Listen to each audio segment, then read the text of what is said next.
So guys, I'm going to show you how you can make it so the widgets are always transparent for your Mac.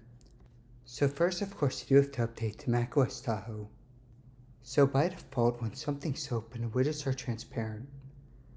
The thing is, so when nothing's open, you see in this case they're not transparent. So I'll show you to change that. So first, just press the Apple, press System Settings. So two things. First, you can either make everything transparent. Press Appearance, press Clear. Once again though, that makes everything transparent.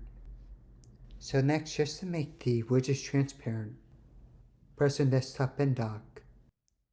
Right here in the widget it says Dim Widgets on Desktop.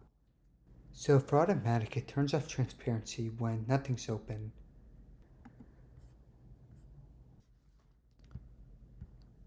Press here, press Always.